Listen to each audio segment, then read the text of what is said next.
Whatever are you guys? Welcome to the first streaming review here. I'll be your host. I'll be joined by my friend over here, JohnnyContra. What's up? We're going to be talking about Superman, Red Sun, the animated movie. Yeah. God. I've been wanting to do this review for a while now, and I got the right person to do it with me. I got my buddy here because he's a fan of DC. He reads the comics, and after he told me that this movie was a piece of shit, I really wanted to see why. Well, the reason I say that is, okay, let's rewind all the way back, just to let people know that I'm JohnnyContra. I have my own YouTube channel, my own Twitch channel, same name. You can look it up. I'll send the links down later, by the end. But I haven't been like 100% Superman fan when I started out. To be honest, when I was growing up, Superman was just the dumbest thing ever as a kid. And then when he got older, he's pretty cool, and he's actually the guy everybody should follow as a superhero template. But I digress. Yeah, Superman Red Sun, the animation movie that came out, it did not follow the comic book at all. Like, in the sense of they got the characters and they got the scenarios and stuff like that, but the premise, the showing, the characters, they even took out everything. They changed everything for this generation, and I'll get into that more when you have questions that you want to know why I have such issues with this movie. Oh yeah, I watched the movie after I read the comic. There's an audio book on YouTube where it's all animated, but it's quote by quote from the comic, so it's not just random people making it up. So I watched that, then I go to the movie, and it's right away it's like, wow, they left out a lot of stuff. It wasn't just left out stuff too, they changed stuff in there. That too. Well. Like that's not just the story, but characters alike too. They left out very important key characters. And they left out by far maybe like one of the biggest plot twist endings in comic history, in my perspective. Yeah, no, that was the major flaw, because that was the purpose of that book. Right. To show that everybody is the same, even decades from other light years away. Like, they are the same. It's ridiculous they got rid of that ending. Like, I don't know how you're gonna go about this. Like, the way we're gonna talk about this. Do you have everything set up for that? Yeah, I took some notes as much as I could from, I was doing a back-to-back thing. I was looking at the audiobook of the comic and the animated movie, and I was already spotting the difference. And I'm stopping and going on the same time frames. So it's like I'll be watching like 10 minutes of the comic, then I'll be watching 10 minutes of the movie, and you can honestly see the difference between both. Oh, so you're actually going side by side. Yes. That's actually pretty interesting to do that, especially the movie is shorter than the actual book in a few minutes. Well, the audio book, it ran actually a couple of minutes shorter than the actual movie. It was like an hour, 5 minutes, and the movie was like an hour, maybe 10, 20 minutes. Which was really weird, but when I was doing it with the comic, it was like I was getting way more story than I was with the animated movie.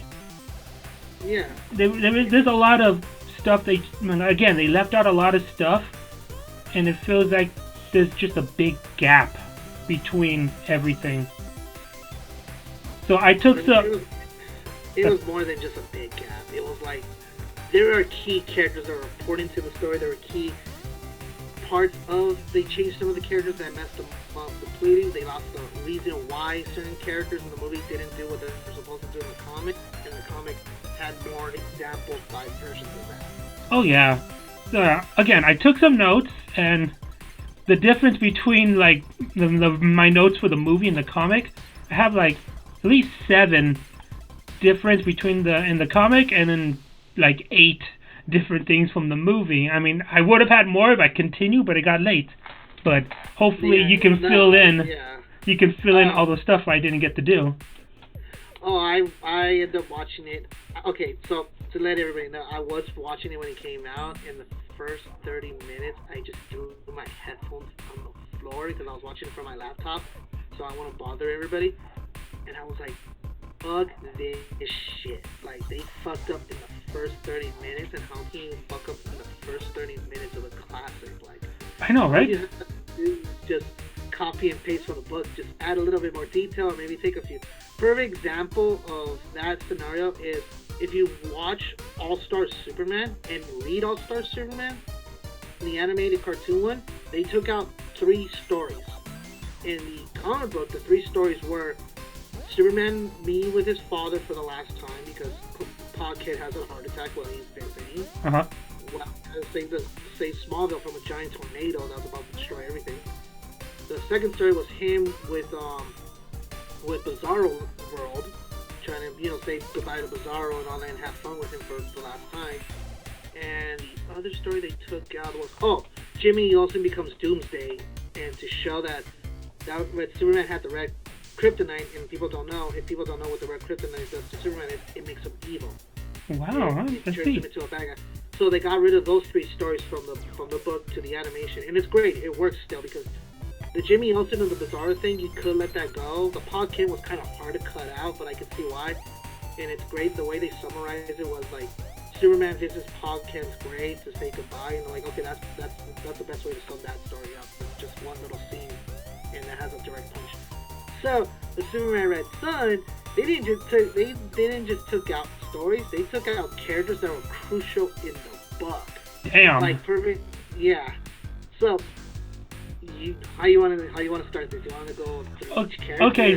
First things first. Before we get too ahead with the animated movie, let's introduce the fans, if they haven't read the comic, to the comic.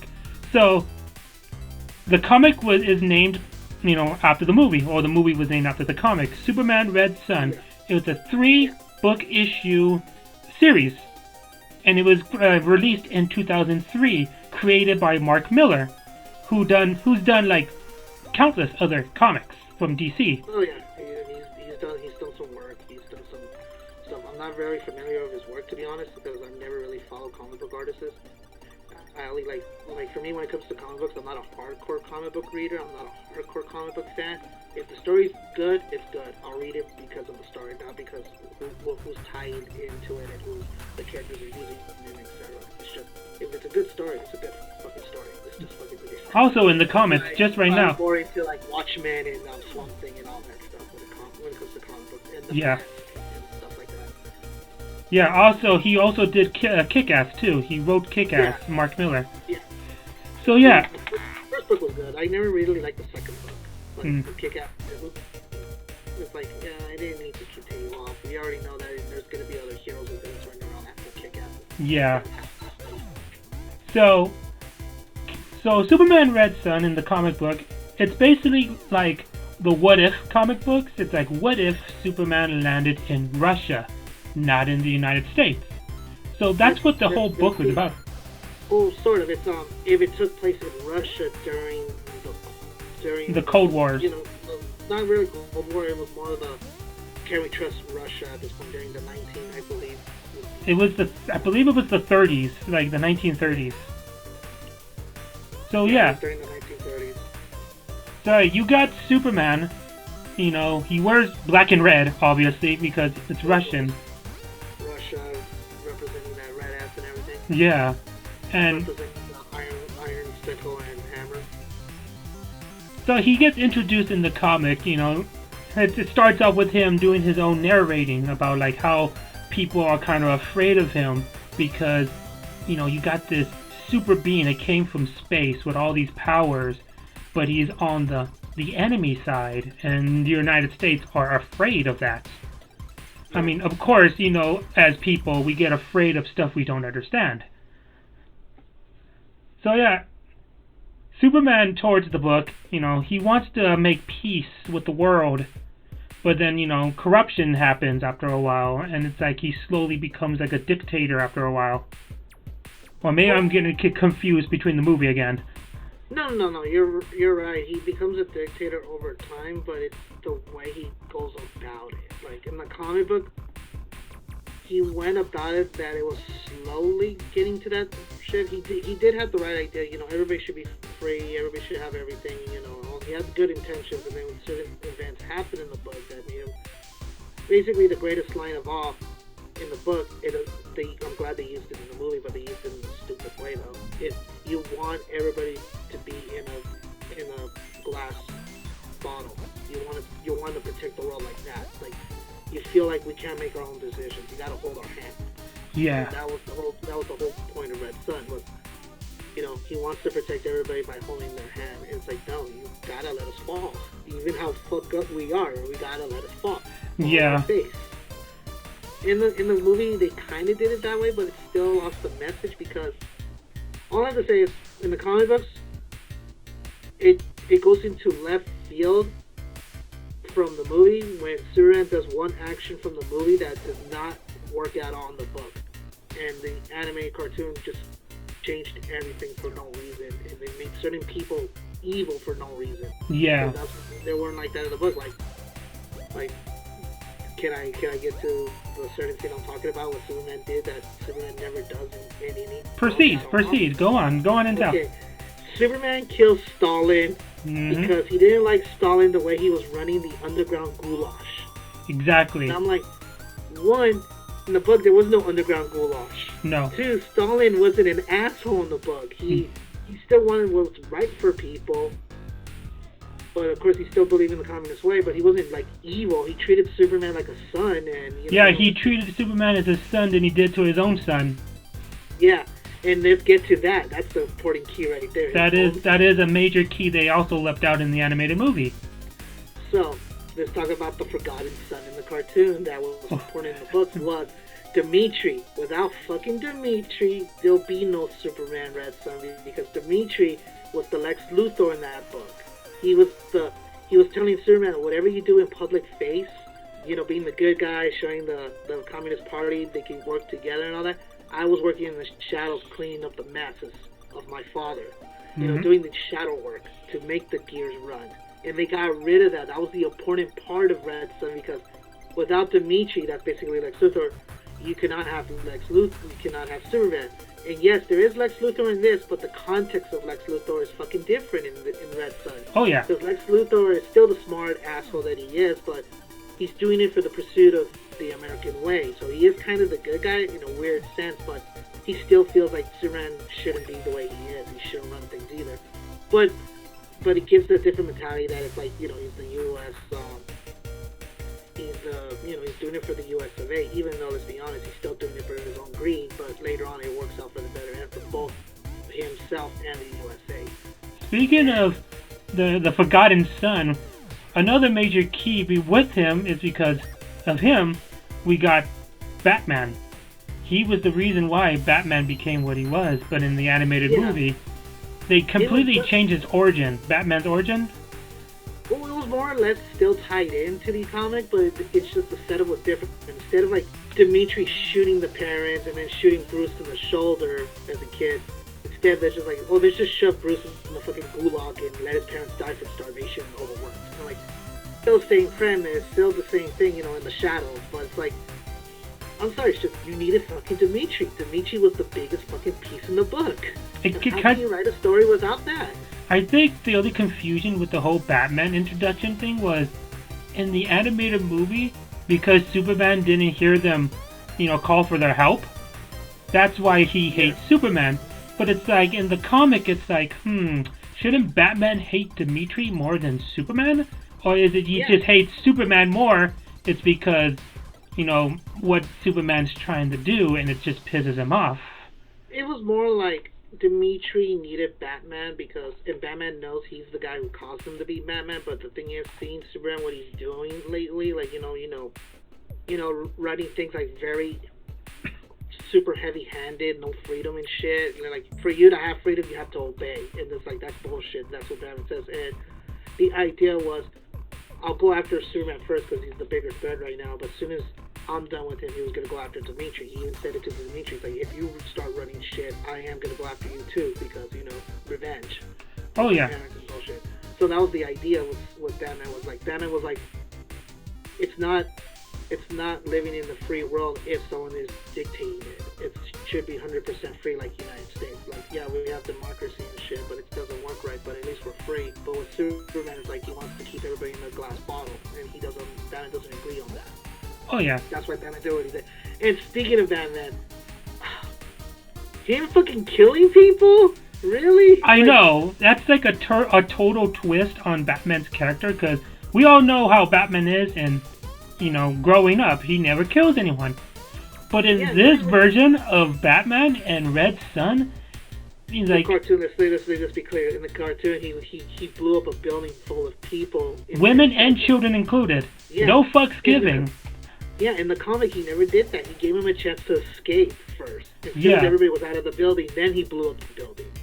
So I'm like, what the fuck is going on? Like, what was that shit all about? Like, that's not Batman. Even if Batman is a communist traitor, or a Russian that's a terrorist, he still wouldn't kill. Exactly. That's what I was trying to get at it, because the difference between Batman and the comic and the movie, it's like, wait a minute.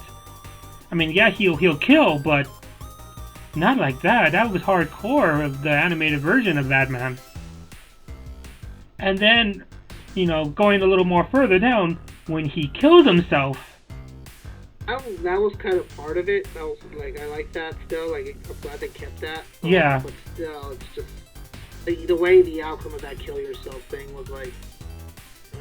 I didn't expect him to go and kill himself the way he did. It was like, oh shit, he has a bomb inside of him, and he pulls the trigger. I thought that was pretty cool, but still, that's really dark and crazy. Well, yeah, because it's supposed to be edgier at this point. But, yeah. And let's speak about characters.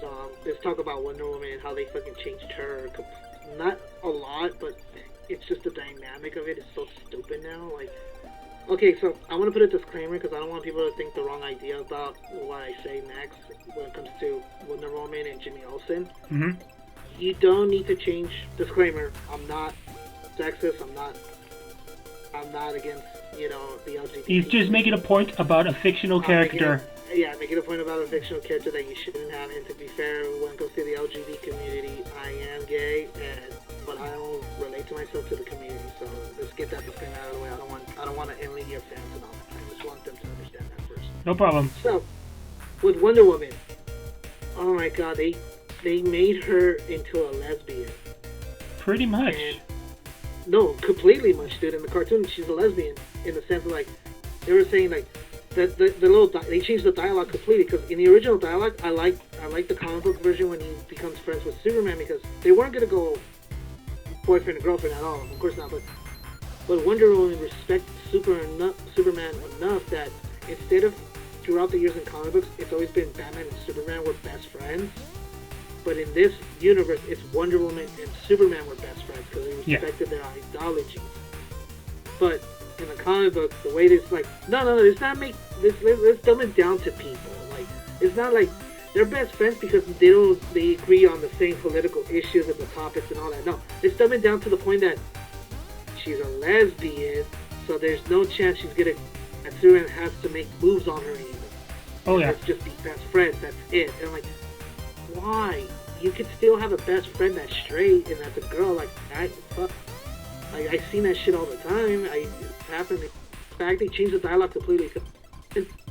You forgot to put Wonder Woman's mom in the ballroom scene, because in the comic, the mom was there too. Yeah. At first, they did leave her out. The mom was like, I still don't trust it because it's the world of men. And everybody doesn't know about Wonder Woman. The world of men to them, because they're in a poison island, that men's world is evil and dark and all of that, and it could never be run. It has to be run by women. And it's like, but Superman proved that no, it's not just all men are not assholes. There are some good men that want for what's better, and Wonder Woman believed in that with him. So that's why they became friends, because they could believe that they can make the world a better place if they work together, instead of one sex against the other, one ideology to another. But no, they just made it basically like, oh, I was grown in an Amazon island full of women. Do the math. I'm like, really? You're gonna make her a lesbian just because of that? That's stupid. Like, that's fucking stupid. Like, yeah, I know the Amazons of Paradise Island were like very, well, they just hated men in general because they always like you said, they always say that the world of men was just considered like a poisonous, was like just poison, and it's like you can't trust men.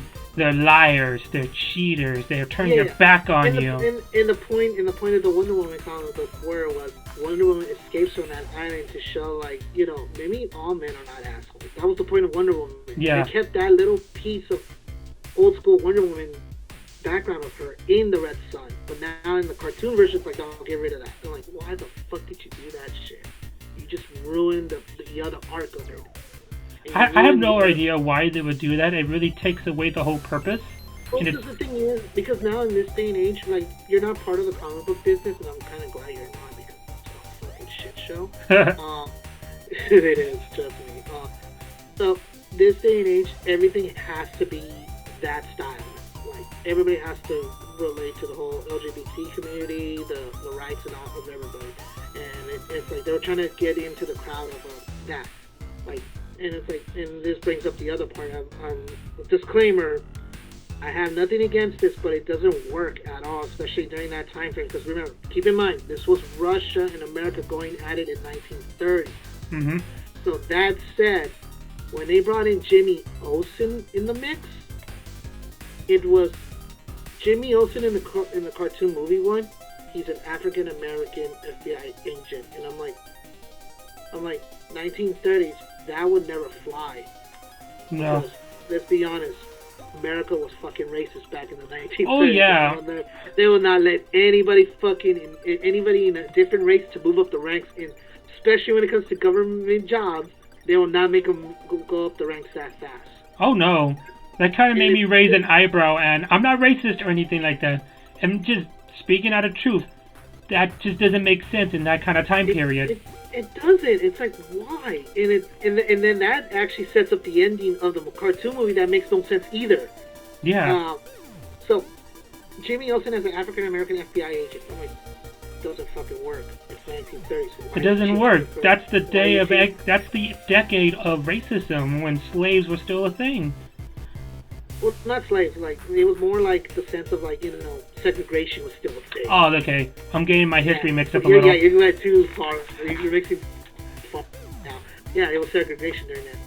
So the point is, like, what's wrong with Jimmy Olsen being a white FBI agent? It's like it would have fit better. DC right now it is into the point that it's acting like Marvel, like, you know. And that's what sucks. That's why that kind of kills me off from reading comic books, to be honest, the newer comic books, because it's shit like that kills it for me. But I digress. I don't want to get into that. I just want to talk about the topic at hand. No problem. So that said, it's like Jimmy Olsen, like, they kept Jimmy Olsen's trail perfectly, except, you know, changing a white guy into a black guy. But everything else is still perfect with Jimmy. And I'm like, okay, I can let this go, because at least he's still stuck like Jimmy in the book. He's only one of the few characters that stay exactly like in the book. I know. In character-wise, he's still the same. The only thing that's different is just the color of his skin. Exactly, and like I can let that go. Yeah. It's like at this point because if you watch the rest of it, it was like Jimmy Olsen did his job, Lex did his job, Superman did his job, but everybody else in between. Oh, Lois Lane did her job to a point. Like there's a mistake in the story plot wise. It's like, okay. Yeah, Lois. Everything else, they made Lois into the whole radical feminism type without much of an asshole feminism type. Yeah. So it worked for that. Like, she's a journalist, so of course she's gonna push people's buttons and, you know, get them mad and all. It's just I didn't like the way they went about her start of the story in the cartoon, because in the comic, she wanted to talk to him just to get to know him and that's it. But in the cartoon animation, it was like, we have some information of your government doing the underground gulag thing, keeping away from you in lead. And that's what set off the chain reaction of Luthor was the one that gave him that story. It's like, that part was never in the book. It wasn't. And I was upset because I was pissed because the character I liked in the book, they changed her story completely and they fucked it up for the rest of the movie, because in the book was his childhood friend. I was about to bring that up. Lana. Yeah, Lana. So the childhood friend Lana in the book was like, oh, look, it's Superman, I know him. And Superman sees her in line and he tries to... Yeah, they make up after lost time. And then, and then to cut her in the line for bread and water, and then all the civilians are like, hey, you can't let her, what about us, Superman? We're hungry too. We haven't eaten in days. And that's when Superman wants to take a step up, to help the people, so no one goes hungry. Yeah, exactly. That was perfect. But in this one, it's like, no, she was working in the gulags and she dies. She dies, exactly. That's another thing that's different from the movie and the comic. It was the intro of the movie. I mean, I kind of see what they were going for. Start them both out as kids. They were childhood friends. But then it's like, if she was like an important character, why would you kill her off? Exactly. I really thought that was dumb. It was. I mean, if anything, if she didn't die, Superman wouldn't have been the way he was during the movie.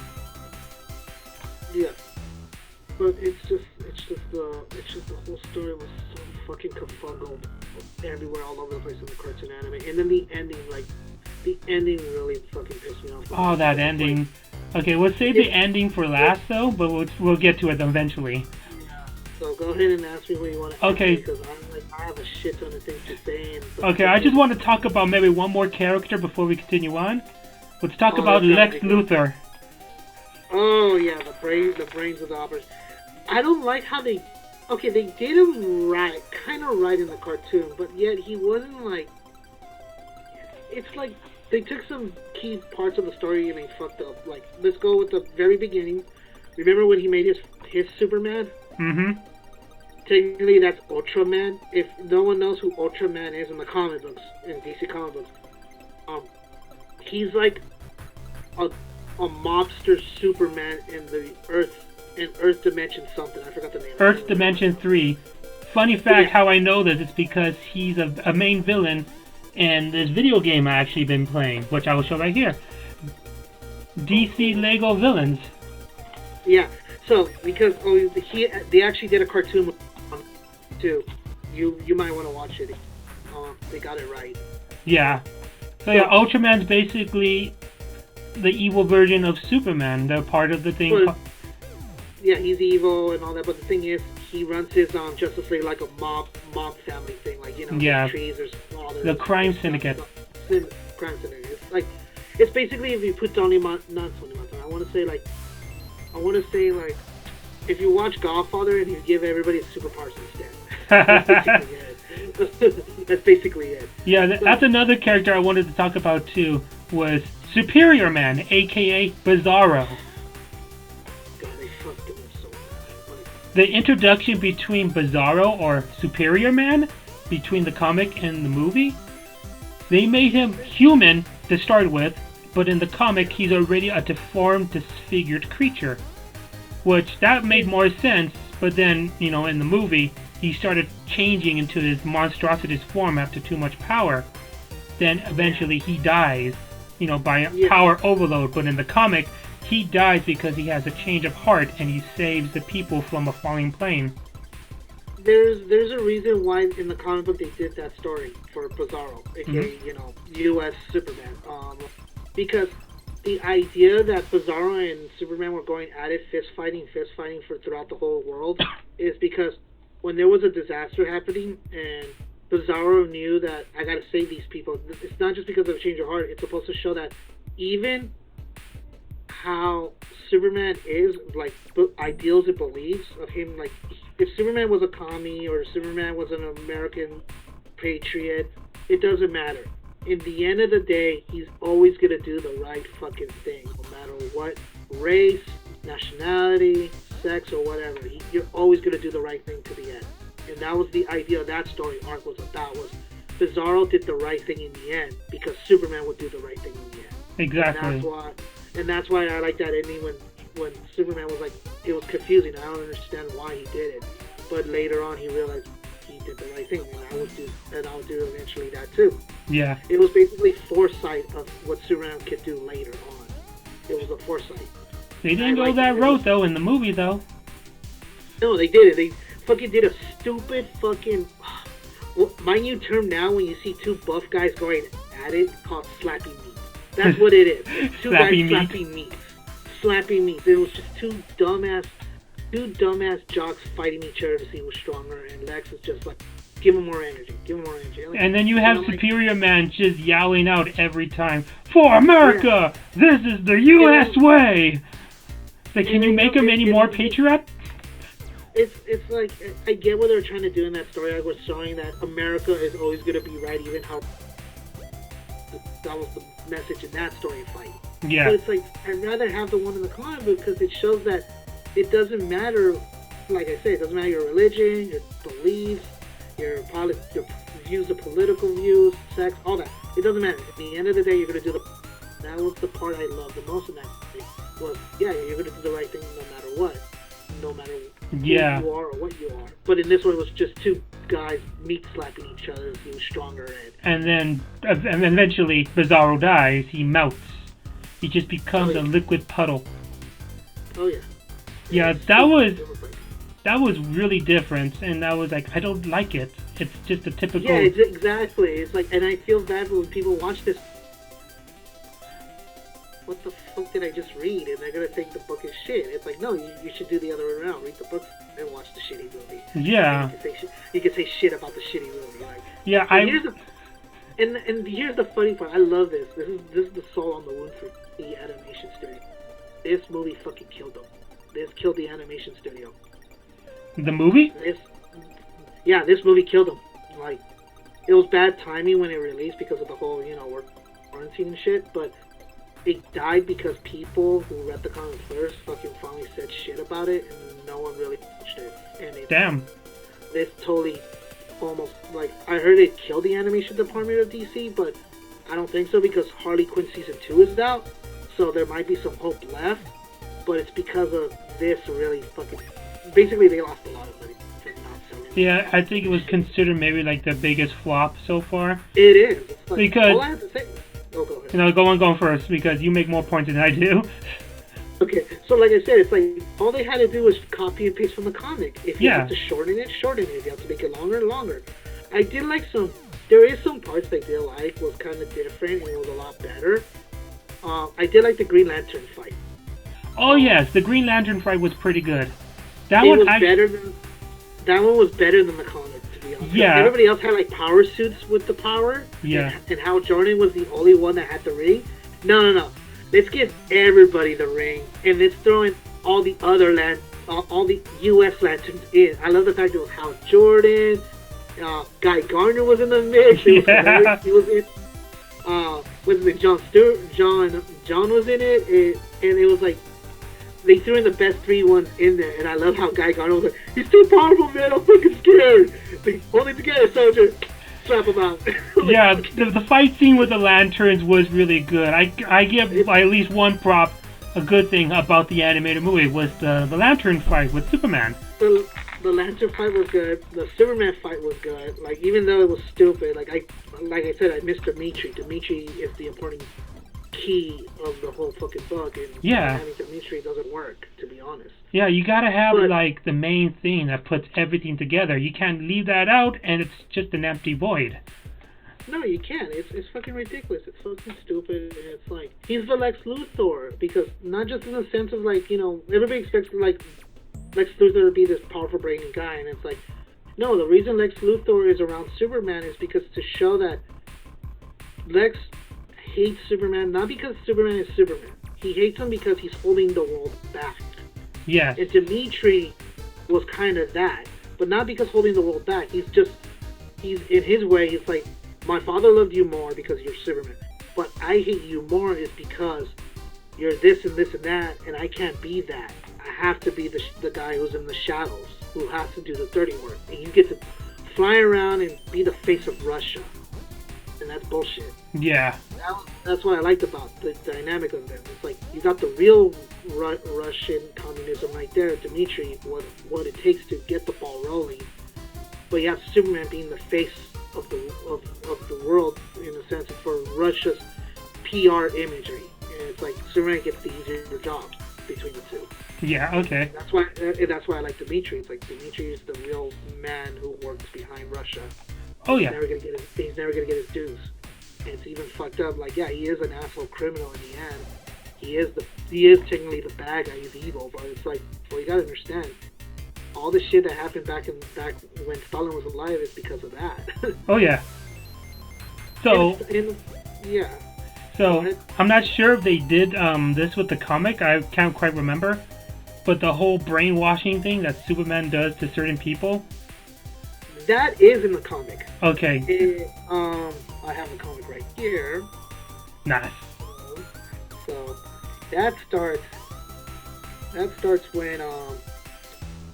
when he fights Brainiac and he's able to control Brainiac, and this is the whole message of that comes. Because he wanted everybody, if anybody's not with him, they're against him, and he ever gets his hands on citizens that don't believe in him, he just lobotomizes them and changes them to what he wants, the perfect citizen. Yeah, that was a huge step of Superman just getting more crazy, batshit crazy.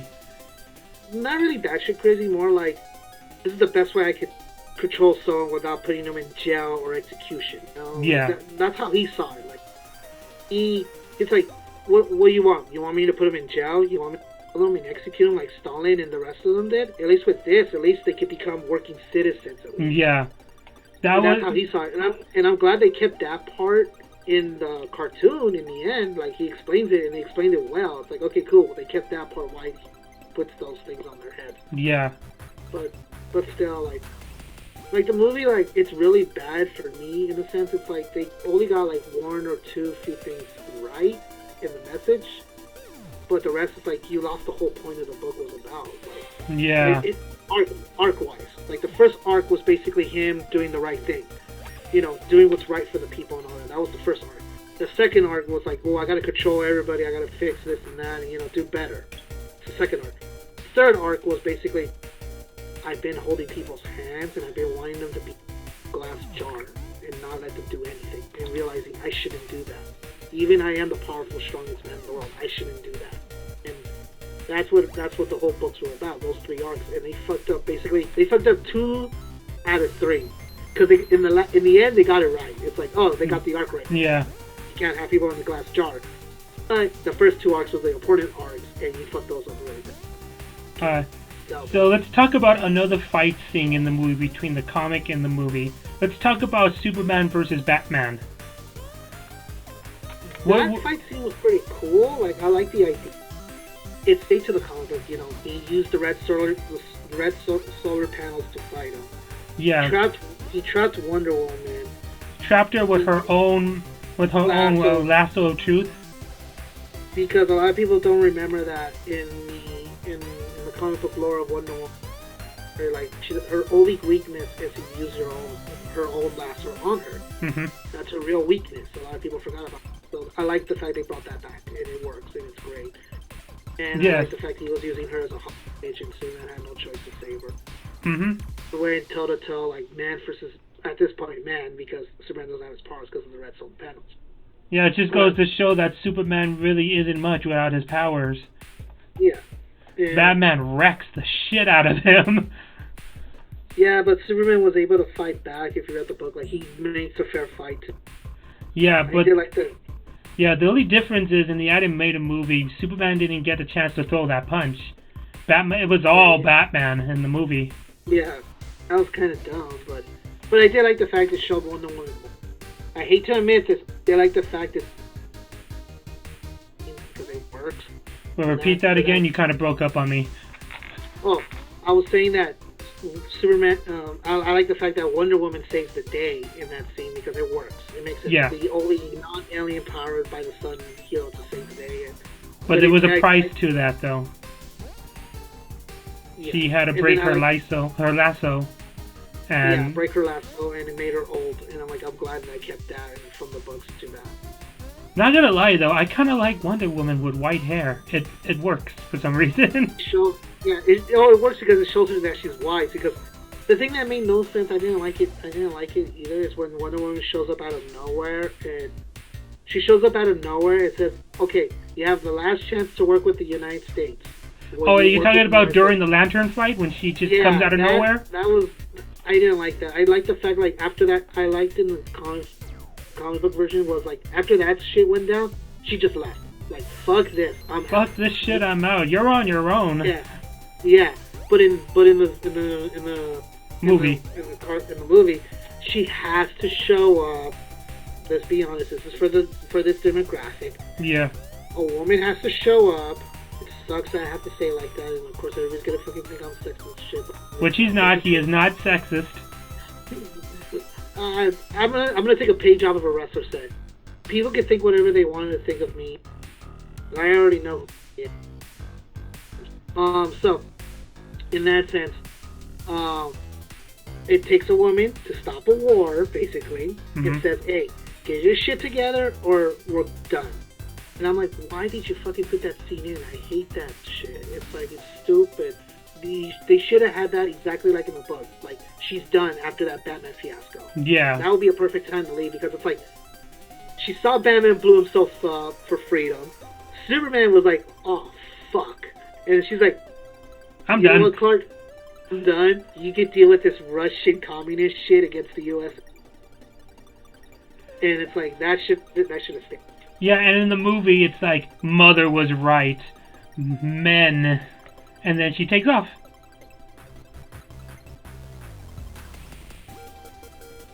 You alright there? Okay, so... Hold on, give me a second. No problem. You're kind of breaking up, by the way. Hold on, folks. He's just taking care of something real fast.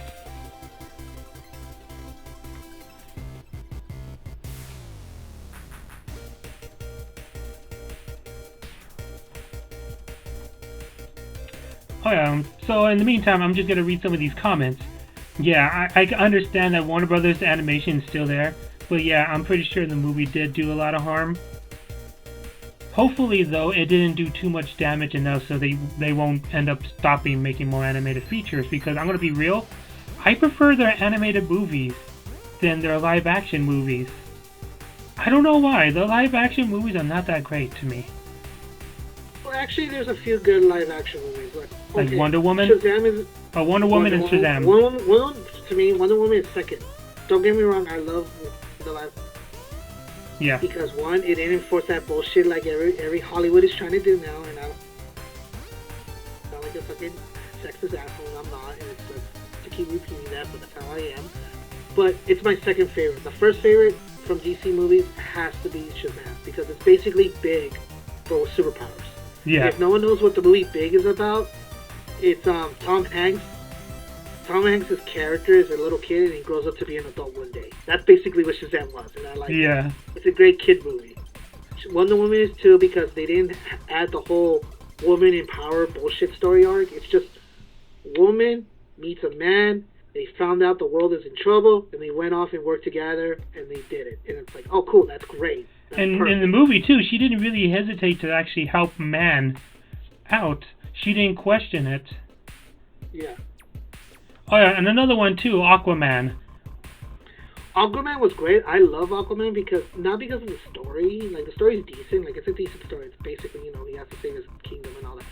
It was the actors that were in it, and the fact they got that actor to wear the orange and green fucking suit. I thought it was going to look terrible in live action, though, but it actually looked pretty good. The fact they got the comic book accuracy is great. Like, no, fuck that. I want comic book accuracy. Well, it's just orange and green. Fuck it. Just do it. And, like, they did it, and it works. It did. And I love the fact they got Dolph Lundgren, Willem Dafoe in there. They got the actor who played Jango Fett from Star Wars in there. It's like, dude, fuck yeah. This is a great fucking movie. Those three...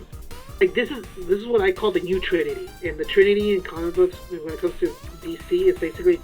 The original Trinity was Superman, Batman, and Wonder Woman. That's always been the Trinity. They're the best friends forever. Yeah. But in the movie live action, the new Trinity needs to be Shazam, Aquaman, and Wonder Woman. Yeah. Have a kid, a fishman that's not used to the real world, and Wonder Woman. That shit's gonna be more comedic than serious shit. I'd rather have that than Batman v Superman bullshit. Maybe that will be another topic. Batman v Superman, aka orphan fights. But which version of Orphan Fight? There's three versions, remember. There's the original version, there's the uncut version, and there's the Strider's cut version. That's fucking 4 hours fucking long. Jesus Christ. Yeah. I guess we will stick to the original if I want to do that, and we'll compare it to the comic book. Watch the Orphan Fight originally.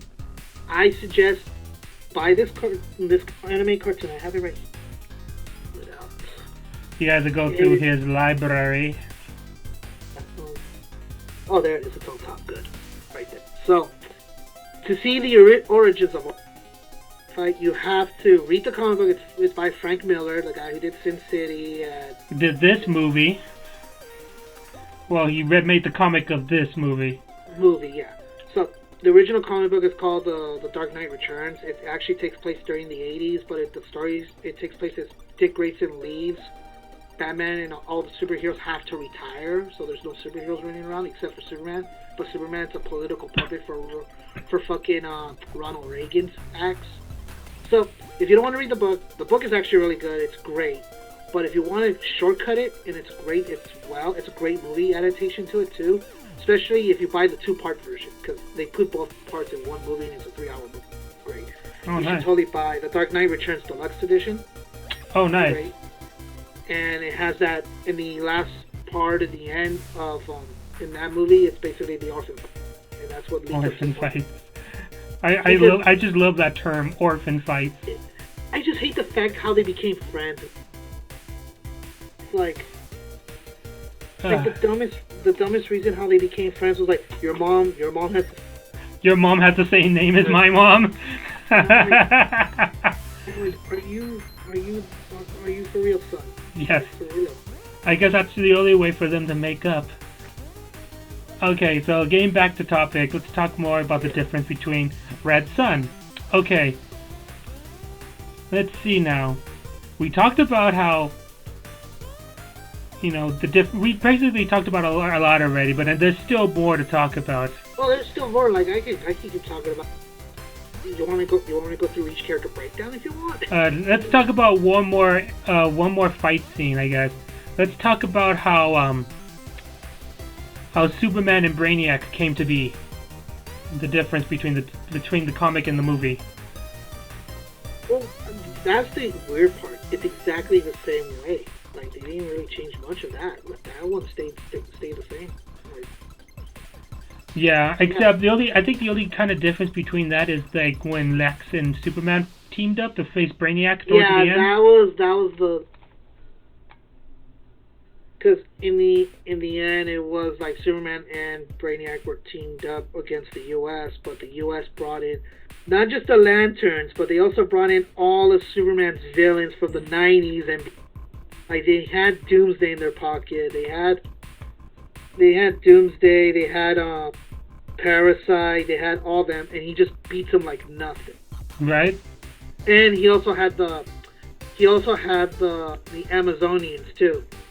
Because Wonder Woman teamed up with the U.S. in the end. Like after she said she's in the comics, she was like, "Fuck this, I'm out." During the Batman situation, she ended up teaming up with the U.S. But in the cartoon movie, it was like, "No, I'm done because I'm tired of you fighting with. I already became allies with you. I'm just gonna stay out of the way. You guys kill each other." So there's a part during that whole shenanigan when Brainiac turns on Superman and Lois Lane comes out with a tiny city in a bottle. Brainiac. Yeah, that's the message. Yeah. Brainiac destroys it. Was that in the comic still? Actually, let me double check. Sometimes I forget about the ending. Yeah, I just remember the scene. Because the ending in the comic book kind of falls flat on its face. Actually. Yeah. Like not the ending, but like the few pages before the ending, it does fall flat a little. So, the message in the bottle, like no, that was still left alone. Like nothing happened to that small little town. It was still at its place. That's what I remember. In the comic book, he still had it in his Superman in his house. Basically, he has the small city of Russia in his house. Then how the fuck did Lex Luthor get a hold of it in the movie? No one knows. It's basically someone went in. It's one of those like, oh, anybody could have stolen it during the time when Superman. And that was stupid. Like, really, you're gonna fucking steal it from his own place? Like, right? How do you treat this part? No, I like the comic book version because in the comic book, Lex, when all the shit hits the fan, everybody's killing each other, everybody's fighting. All he had to do to stop Superman from being a dick was give him a piece of paper, and it says, let me just have to try it. And it had it's a little letter, and the little letter said, there it is. Why don't you just put the whole world in a bottle, Superman? That was it. That's what it took to stop him. All it took was to stop Superman. Then Superman realizes the mistake of his ways. Yeah, the mistake of what he was trying to do in the end and everything, see? Like, that's all it took. And that's what's so great about Luthor, because it showed that Luthor really paid attention to Superman and everything. Oh, yeah. And it basically became the whole brain beats brawn type of scenario, but at the same time, Superman realized that I was doing that. I shouldn't have been doing that. Like, I'm an asshole for doing that. I should stop. Yeah. And of course, Brainiac was like, no, we have to do this. And of course, Brainiac goes, oh, I let you control me and all that shit. And of course, Brainiac gets what he deserves in the end, just like the cartoon. Yeah, ends up getting destroyed eventually. Brainiac's gone. And then, just gonna go straight to the ending. Not the plot twist ending, but just the ending, how the movie ends. I don't mind ruining this ending because I'm gonna just straight up tell people, don't fucking watch Red Sun. That shit's garbage. Just read the fucking book. Hell, there's even a link on YouTube right now that has comic book that did a better job of motion comic. Yeah, that's the one I have. Great voice acting. Yeah, great voice acting. Great way they used the motion comic aspect of it. Like, they took, the characters and they kind of pseudo-animated. Yeah. It worked. I'll put that... Once I upload this to my YouTube channel, I'll put that in the description. The link to that video you're talking about, because that's the one I watched. You should put the link right now, too, on the conversation so people can click on it right now, too. Yeah. I'll let them miss the opportunity to watch it right away. Yeah, the motion comic book did a better job of telling the story than the cartoon did. And they had great voice actors, because some of the voice actors they got for this thing was a hit and miss situation. Like, they could have done a better job with Superman voice actor. Like, all I wanted was, if you just get all the voice actors that did the motion comic to do this, it would have been fun. Oh, yeah. They did it.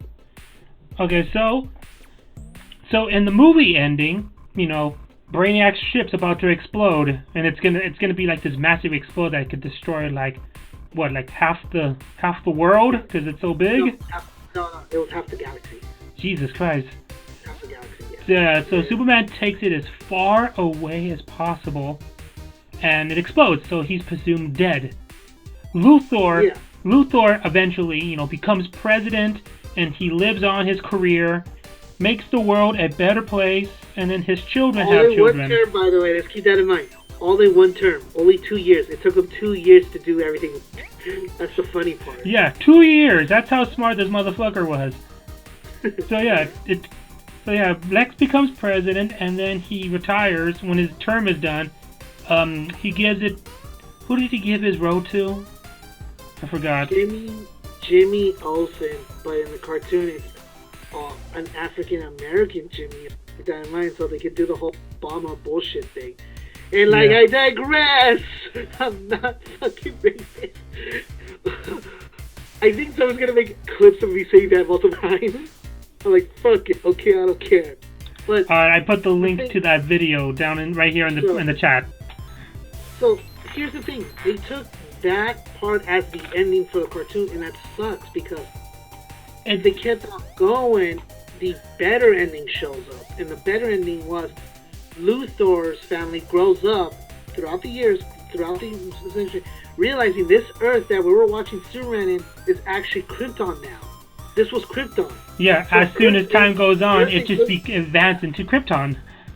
Yeah, so I love the fact, like, and it's true. This, if you watch Neil deGrasse Tyson and science shows like that of him, there is multiple Earths, not just by different, universe style. There is other planets out in the universe that there could be another Earth like ours, exactly down to a T, but light years ahead of time. Like, like our Earth is barely 2020. Maybe their Earth is like 3,000 Earth. And they already invented all this shit ahead of time. So that's what the Krypton was. Like, the Russians and all that was basically their Earth ahead of our Earth. So by the time this whole Russian stuff happened, our Earth was basically barely cavemen.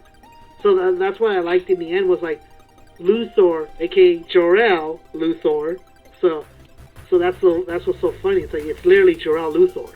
Basically, we gotta fight. Yeah. So basically saying that this Krypton is about to blow up, their Earth is about to blow up, and send Superman to our Earth. Yeah, let's send our child, into space, and it's just the whole recycling intro of Superman. It's more than just recycle intro of Superman. It's showing that when Luthor every time says we're not alike, now you're always going to be wondering, you two are exactly alike. You are actually family, and that's what's basically sad.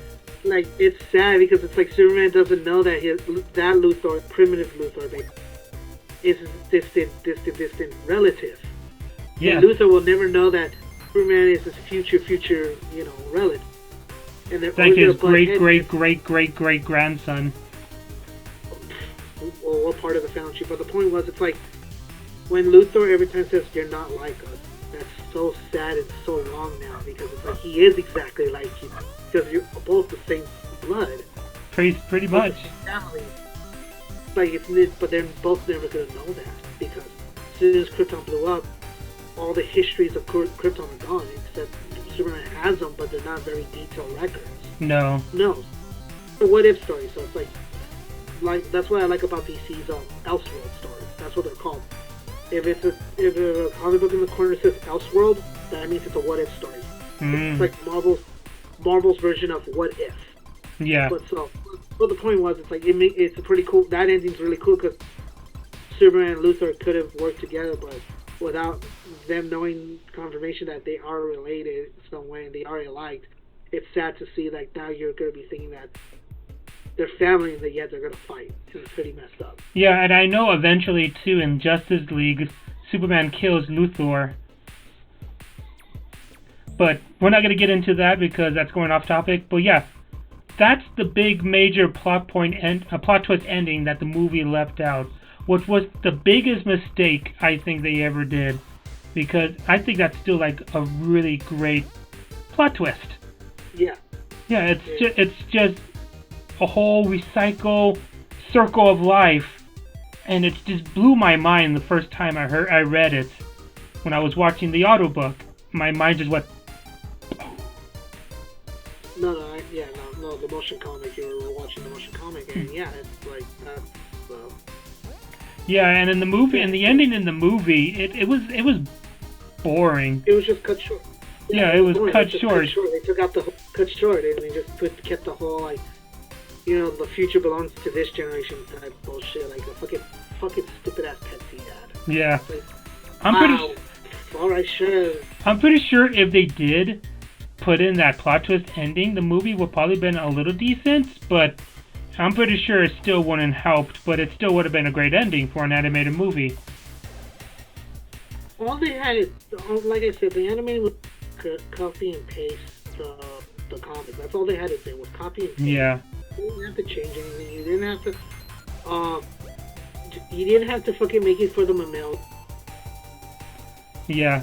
Or the whole social justice bullshit to it, and like the whole LGBT and all the whole woke crowd bullshit. It's like, dude, the book is great on no matter what. Yeah, if you read the book now today, it still holds out. It still stands. It's a really great comic. And for whoever's watching this, I do recommend you reading all 3 issues, because if you just read one. It's actually divided in 3 issues equally, but you can just buy the graphic, the hardcover book, and that's it's $20 too. It's like it's not that expensive. You can buy it and read it. It has all 3 on that one. Yeah, it's the hardcover book. It's a graphic novel, so they put all the issues in one, so you don't have to buy individual issues. It's $20. It's worth reading. It's a great fucking story. Like I said, I read comic books for the story, not because of the character. Sometimes, like, it's a good story, even if I don't like the character. Like example, I don't fucking like Batman for shit. There's some good Batman books. I will read them. Like, I read Hush. I read The Dark Knight Returns. That one's really great. The one I'm reading right now, I gotta finish reading, is Batman Curse of the White Knight. And there's the sequel follow-up called The Curse of the White Knight Aftermath. And those are really good stories. And those are Elseworld stories, too. It's what if Joker became sane and he goes back to being called Jack again. Yeah. So, and the reason I like that book is because it proves Batman wrong. It's like, literally, Batman is the fucking bad guy. Yeah, if you think about it, it kind of makes sense. Yeah, so I'm already thinking about doing another review with you, and I'm pretty sure you're gonna hate me. Which comic of Batman I want to do? Which one? The Killing Joke. Okay. I already read the book. I already read it, and I already saw the cartoon. We can do it right now if you. We can do it right now. This will be a bonus. We'll do that first before we stop with the Superman. Let's do one more little segment. Let's do some character comparisons, like personality-wise for the characters. Personality, character traits, and how they're different from the book, right? Yeah. Okay. Superman was almost down to a T, except when he fucking killed Stalin. Yes. When he fucking killed Stalin, that's when they fucking went off the rails for a while. Because it was like, he never killed, regardless of what book. He never killed in the original book. And that's not his character trait at all in the original Red Sun book. Yeah, in the book, Stalin dies by being poisoned. Yeah. He was poisoned. Yeah, he was poisoned. Here's the great part. I like now we're talking Stalin. Segue to Stalin. Stalin wasn't an evil dictator. He was a dictator and all that, and evil and he believes in hard work. But in the okay. Sorry, your audio is breaking up just a little. Yeah, I didn't read the comic Hush, but I did see clips of the movie, and yeah, they really did fuck up on that movie Hush. Because I know who Hush, I don't personally know who the character is, Hush, but I know what he's about. And then in the movie, when they, spoiler alert, Hush turned out to be the Riddler in the animated movie. That was stupid. Yeah, I was just answering this, Here's the thing they could have done with Hush. Okay. Remember the animated movie they did with Under the Red Hood? Yes. They could have tied that on to Under the Red Hood. Because remember, they couldn't find Jason Todd at all after the explosion when Joker and him survived the blast. Mm-hmm. They could have tied that up to Under the Red Hood. Because the thing is, what DC Animation Studio was trying to do at the time was tying all the Batman stories in togetherness. Because remember, the Hush one was supposed to tie into Batman's son story arc, Batman in the Bat family story arc. They were supposed to tie those in. They were trying to make a continuation saga of that universe of Batman. And I'm like, okay, that's cool. That made me you could actually bring back Jason Todd from Under the Red Hood, give Neil Patrick Harris to play Nightwing again, like he any other time. And then boom, you got Hush. Yes. They but no. Almost all of that, but they fucked up with Riddler. I'm like, why? Who gives the fuck about Riddler? Fuck Riddler. That dude is a fucking man-child who plays too much fucking Sudoku, never jerked off in his life. Who gives a shit? Fuck the Riddler. Yeah, I got pissed off, and I was like, I didn't watch the movie. I just watched clips, and I watched the ending. I was like, you know what? Fuck it. I saw it was Riddler. I was like, fuck it. I'm not watching this movie. No point to it now. That just ruined it. It does. And I was like, fuck this shit. I'm like, oh no. I'm really out. So, kind of reminds me about another friend when he wanted to go see the Dragon Ball movie, and it just got to the intro. The evil Wizard Piccolo. Done. Wizard. Okay, let's go with Wizard. All right, so So back with Superman. Okay, so Stalin wasn't a bad guy. In the comic books, he was a nice, decent dictator, yes, but he still wanted fairness. But he knew that you have to do the grunt dirt to, to do what you have to do. Mm-hmm. And that's where Dimitri comes into play. But because we don't have no Dimitri, we can't really talk. Yeah. Except that basically we have to say cut out Dimitri, and it sucks because Dimitri was a big fucking supporting key in the fucking book. Yes. So now we can actually segue to Wonder Woman, because Wonder Woman shows up in the ball. Mm-hmm. So the comic book version was she was a young, impressionable girl that still believed her mom says, women are the future and all. Yes. Not heavily, until Superman changed her mind that men could help too if they're lead the right way, guided by them. And of course, Wonder Woman believes Superman's words, and it's like, oh wow, fuck, let's work together, let's become friends. And the reason they became friends is because Superman never thought of a relationship at all. He cared about too much of his country. Basically, his mind was always, so no relationship. Yeah. So they hooked up and all that, and that's the best way to do it. He cares about his people. And Wonder Woman felt the same way. So they became best friends. So instead of Superman and Batman becoming best throughout all the comic book years, it's Wonder Woman and Superman. But in the movie, for them to have that relationship, it's like, no, Annie's lesbian. No dickery happening at all. Superman, of course, was relieved because it's like, I don't want a romance because I care about the people. You could have kept that. You don't need double entendres and double bullshit just to say, oh, I'm worried about the people. I don't want a relationship. You could have kept the comic book ideal version of it. Let's just worry about the people and then see what happens. Yeah, there was no need to make Wonder Woman a lesbian at all. I mean, it was fine, and it was fine the way it was in the comic, and they should just kept that.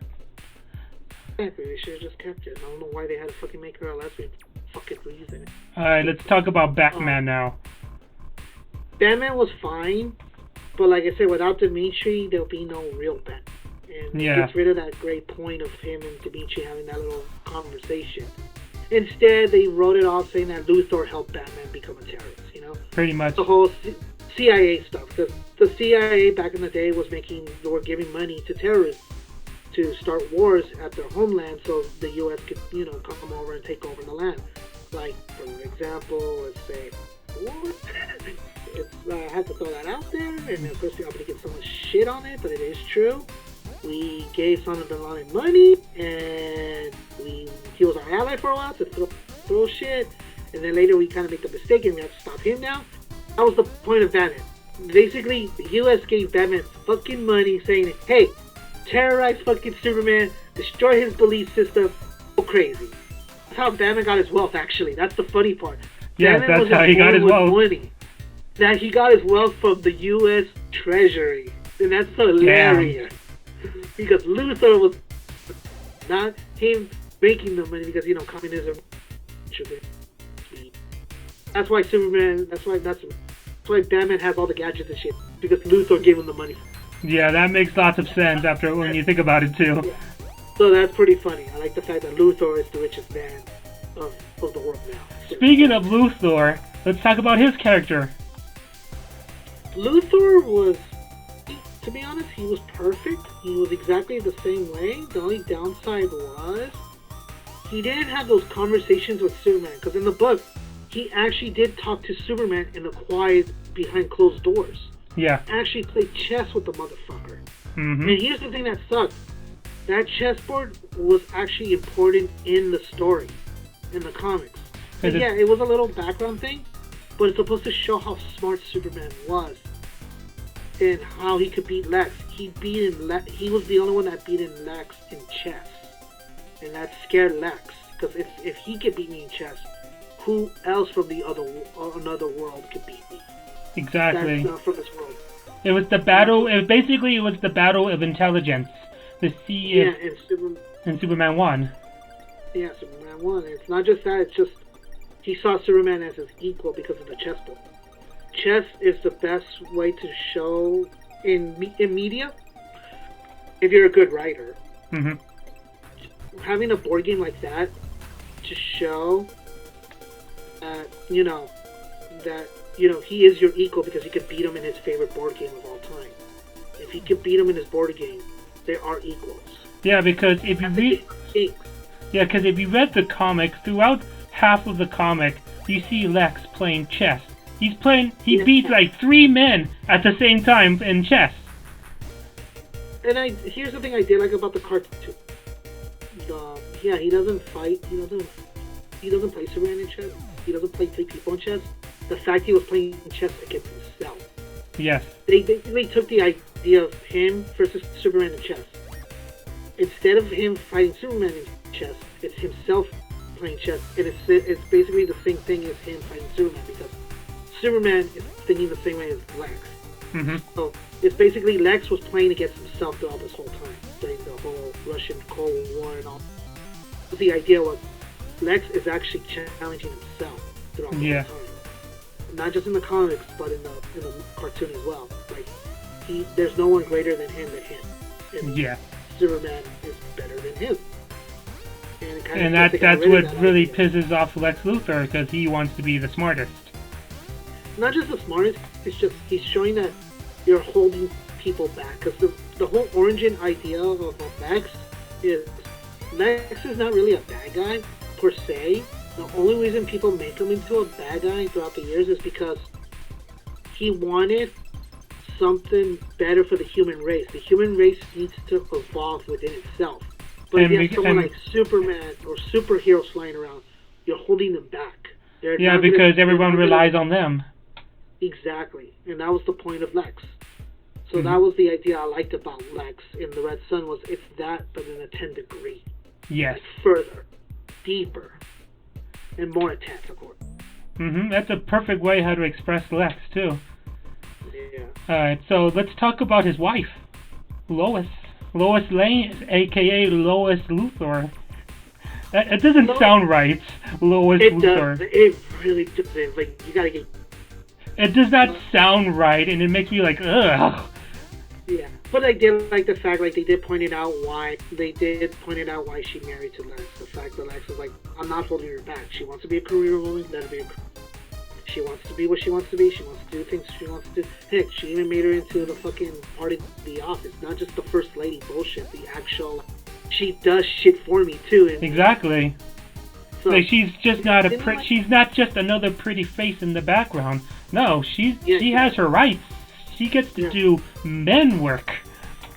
Yeah. So the thing that kind of sucks about the cartoon version and the Bug Divert is the whole, that scene of her giving the file to Superman. Mm-hmm. That's where I lost respect for her, because like she will never do that. No. She will not set up a plan against someone like that.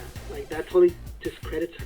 Like it was Luthor's plan, but it discredited her. But it did redeem her. She felt sorry for Bizarro being used the way. Yeah. So like that really brought her back. Like that's the lowest thing that was in the comics. Yeah. She was compassionate, no matter if you're a commie or a full-blooded American.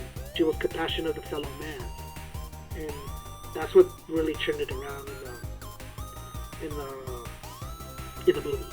To me, the only thing I didn't really like between the book, and the movie version of Lois is when her and Superman first locked eyes on each other. There was a different atmosphere on that. They stare each other down, and it's like, she was in disbelief, like, wow, he does exist. In the movie, it's like, want to have an interview? Typical reporter. That was the part out mad dogging each other. That's fucked up. Here's the thing that's sad too, because in the comic book you could have saw Lois Lane going to Superman at some point, like the love interest story, but it never happened. Yeah. Because her beliefs are different from Superman's beliefs. Plus, she's a married woman. She's a married woman, yeah. But in the cartoon version, it's like, no, I'm gonna mad dog you. You interview in the court. Superman's like, what? You can twist my words around? I'll scare the press then. Like, pretty much. Fuck you. Yeah, it's like that's. Yeah, I did not like that confrontation between her and Superman. It just didn't feel right. It doesn't, and it's ridiculous. Like, why would you have something like that? Yeah. So we talked about a lot of major points of the movie. We talked about the differences, and we talked about the characters' differences. So, if you had to rate this movie, with your honest opinion, what would you rate this movie? What's the scale? Like, let's give it a like five. Let's give it a scale. By stars, or going by numbers, or going let's give it a rating between 1 and 20. I can tell already from your reaction, it's not going to be a good one. I'll give it a half. Say that again. Some key notes that were important, but not that important, and they changed the story way too much. It's like 50-50. It's like I could watch this movie one more time in the background, like not even paying attention to it, like having in the background while I'm or even just cleaning my house. Have it play in the background just to kill noise. Yeah. It's like I could take it or leave it. But like I said, I'd rather just fucking watch the motion comic. Yeah, the motion comic's really good. That's another thing too I didn't get to bring up. I might as well now, even though we did a rating. Sure. Let's talk about the voice acting for the movie. The voice acting, they could have done better. Like I said, I know. Here's the thing that really kind of gave me a little bit of a twitch. The voice actor who played Lex, the voice actor who played Batman from Brave and the Bold, and I was like, ugh. I like that Batman Brave and the Bold voice, because every time I love it. No, I love it. I love it as Batman Brave and the Bold voice, but as Lex, no. does not work.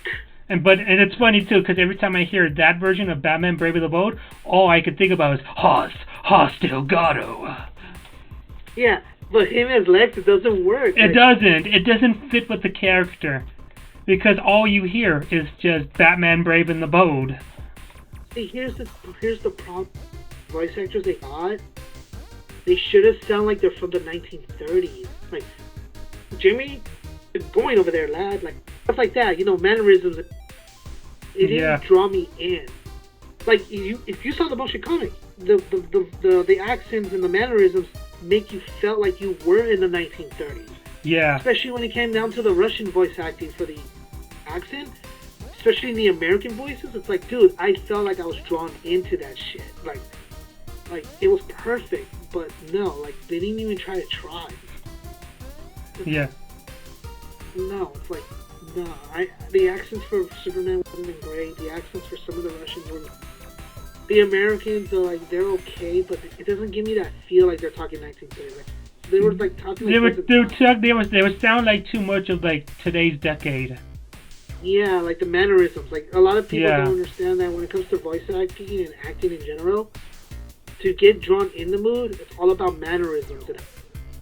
Yeah, if you're gonna do a movie, if you're gonna voice a character from a movie that's based from the 1930s, you gotta sound like you came from that decade. Yeah, because here's the thing about language. Language changes. Oh yeah. Tone, words, the pronunciation, everything, it changes. So you gotta really sell that, and it didn't sell that for me. It was like certain words they couldn't use, like certain words they couldn't say, like phrases and all that. Like trying so hard to please the millennials, the SJW fans. Yeah. So they couldn't say certain tones about the Russians, calling them commies, kinkos and all that shit, pinkos and all that. They couldn't say certain slurs against Russians. Yeah. Kind of offensive now. Yeah, that's understandable. I did say one or two, and I'm sorry for the old school communism people. Like, there is still people who believe in communism. Yeah. Sorry I said those, but I'm trying to make a point saying that it needs to get to that tone to really sell it, and it did. Yeah, we're not trying to be offensive or anything. We're just talking, like... It needs to draw you in. Like, it needs to we're just talking, like, facts about, like, what this movie could have done to be better. And, since they couldn't talk in that kind of proper tone... The characters were not legit. Like, it was like I said, it's 50-50 at this point. This one was like, it's one of those you see anime movies that it could go either way. Depends who likes it, who doesn't like it. For me, I don't like it because the book kicked ass. Yeah. It's a perfect story. It's a perfect story. You didn't have to change anything, and it's short. It's only 3 issues. Yeah, and then when you buy the hardcover, you just get it all into one. Yeah, and if you read the hardcover back to back, it will take no more than like 1 hour. Like 1 hour. Like, yeah, that's just about the same length of this movie. Yeah, exactly. So it's like, why did you go from the book to this? Like, how did you fuck that up? You know, the thing that's sad too is they had the writer who wrote the book helped on the movie, and I'm surprised he fucking buckled down saying, "Okay, fine, change it." I'm like, really, dude? I think to me, you agreed to this? Like, I'm pretty sure this was just a quick cash thing for him. Sucks because I know I don't know the artist, but I'm like, I don't know the artist personally, but I know the artist that doesn't change his mind on shit. He sticks to his ground. Yeah. Like, so that's why the art style is the way it is. They didn't change the art. Oh, thank God. So kind of matches. Kind of. Really? But the point is, it's like they could have done better. They could have done better with this movie. I think, to me, if this movie would have been better if they just left in some of those key important characters, those plots, that ending. What? So basically, just copy and paste the book. Right? Yes, So, they should have just basically copy paste the book. To me, that probably would have done best for the movie because, you know, this movie didn't really do it for me. And, you know, I like animated, animated movies of something I like, especially comics. It's a hit and miss when it comes to like comic book stuff. Like, for a while, DC was killing it on the anime cartoon scenes. Oh yeah. Started fucking with shit. Like, for example, the Superman Red Sun one, they fucking killed it. Like, why did you change shit around? There was another DC anime movie that killed it for me. Like, I didn't like. Oh, the I forgot the name of it, but it's a Batman one. It's that one. I don't like that one. Wait, say it again. You broke up on me a little. Oh, sorry. It's the Batman one that introduces the Batwoman. You know which one I'm talking about? Is it the one with the red hair? Yeah. Oh, okay. Yeah, I think I know which one you're talking about, but I haven't read or seen that one. Red box. Right. So yeah, that was one of them. Oh, and Hush. Hush was the one I don't fucking like either. Hush. That movie was trash. It was good to the point that I fucking realized, oh, fuck off. You fucking man-child Sudoku masturbator. Fuck you. And then, you know, if you think about it too, Hush is a very cool character. The fact that he can rip people's faces off and make a mask of like whatever he wants, that's badass. Yeah, and it's not just that, it's just the whole concept of the story and everything changed, and it's because like Riddler has cancer, and that's why. Like, who gives a shit? Yeah, fuck right? You. What about The Killing Joke? I think that was a pretty good, you know, spot-on movie, except for the Batwoman arc. Sorry. No, put it in there. Sorry, shit. No problem. Tactic. So, yeah. Another movie I think was kind of like in the middle between a hit and miss for me was The Killing Joke. Because the part with that Joke... was another 50-50. Yeah, the part that was like a hit and miss to me was the whole Batwoman thing. Do you want to do the whole, you want to do a bonus review on that? Because I know... And the cartoons, but we could actually do... You know what? For you people, let's do it. Let's do a quick review. Alright, a bonus review with The Killing Joke. Yeah, now let's talk about The Killing Joke. Okay, before we start, I'm going to say my piece about Red Sun real quick. 10 stars. Not a great adaptation to the comic book, but take it or leave it. It's the best we're going to get. Yeah. Just have fun with it, but I encourage you just to read the comic book and look at the motion. Those were 10 times better. Oh yeah, the motion one was way better. That one is actually the most better movie than we got in the actual movie. Okay, so Red Sun, that's the end of Red Sun. Yeah. How you want to go about Killing Joke? You want to do the same thing like we did with Sun? Yeah, okay, so let's first introduce the comic book.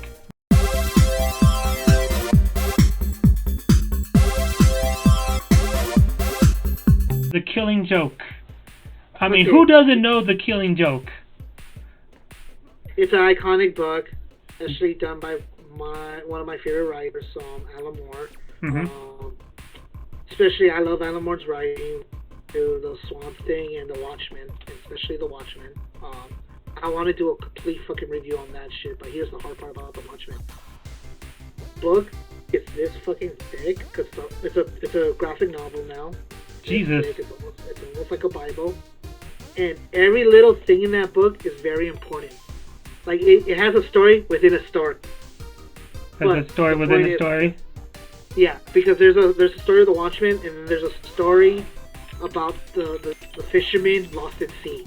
So you actually have to read the fisherman lost at sea to understand the ending of Watchmen. It's so fucking like, it's so over the top. It's great. So the point, Killing Jones, it's basically the story. I love the story idea. If one bad day happened for both characters.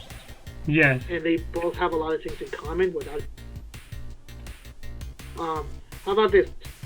You talk about Batman's bad day up to the point of when he met the Joker, and I'll talk about Joker's bad when he met with Batman. You want to do that? Yeah, sounds reasonable. Alright, you do Batman first, because Batman was young and he started...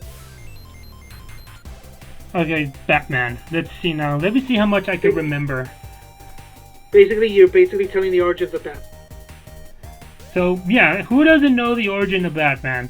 He's a little young Bruce Wayne. Him and his parents go to the movies. Turn the corner into the alley, which is like one of the most iconic alleys right now in the DC universe. They turn the corner. Yeah, they turn the corner. Bruce Wayne's parents get killed on the spot after a robbery gone wrong. And, the whole origin was that, it gets changed through the years and stuff like that, saying, oh, it was Joker. Oh, no, it was some other guy. Oh, it was a henchman. Let's keep it the way it was. So, yeah, the... Real Batman is called Cold Chill. Yeah, it was Cold Chill.